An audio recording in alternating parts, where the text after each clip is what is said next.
So we're looking at the energetic weather report.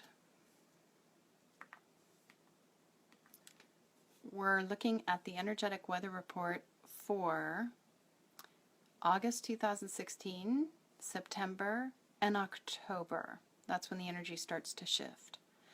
So for the month of June and July, we were in a level of intensity.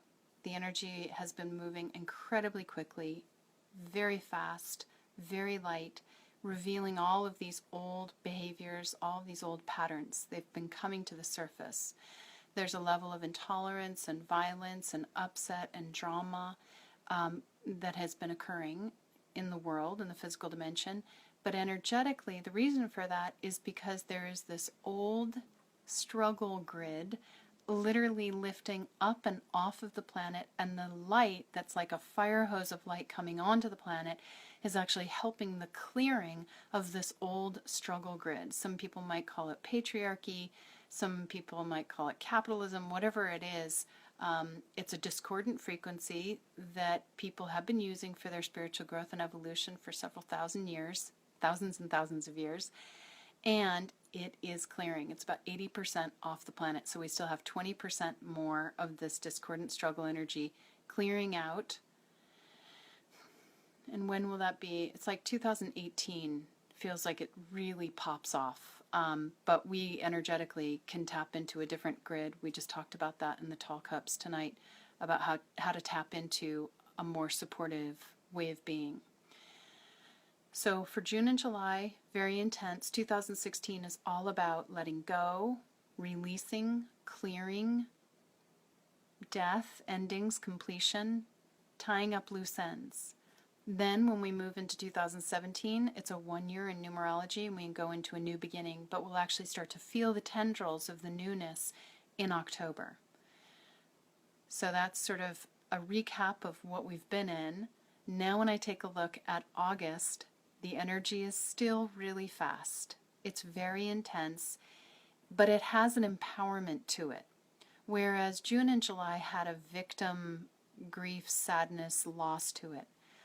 The moon is in Leo in August, and so there is a courage, there's a strength, there's a determination that we will be able to embody as we launch and move forward into the things that we've really been wanting to do for some time.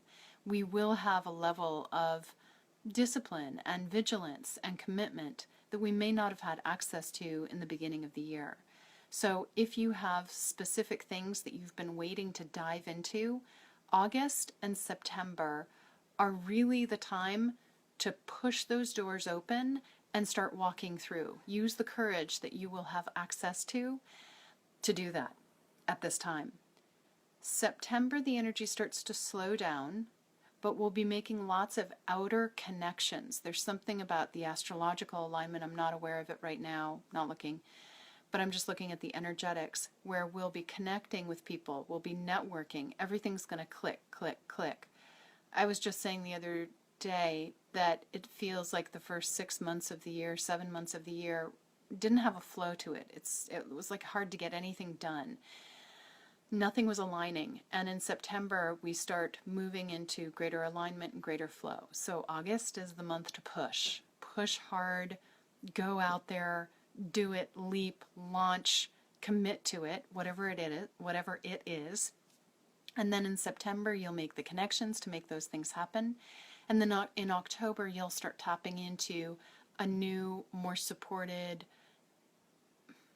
the resources will come in October. There's going to be like a blooming that will occur. November kind of slows down a little bit, and December we do go deep within before we get ready for the new. So start preparing yourself for December. December can be lovely if you schedule a lot of quiet time, a lot of alone time, a lot of stillness, a lot of meditation. Maybe do like a 3-day solo meditation retreat where you don't have to talk to anyone at the beginning of December. That would be a great setup. It's sort of like you get all of your alone time at the beginning, and then you can deal with the world. So just a little heads up about December. Go deep, deep, deep, deep, deep in, and enjoy the ride. So that's the Energetic Weather Report by Leah Dow.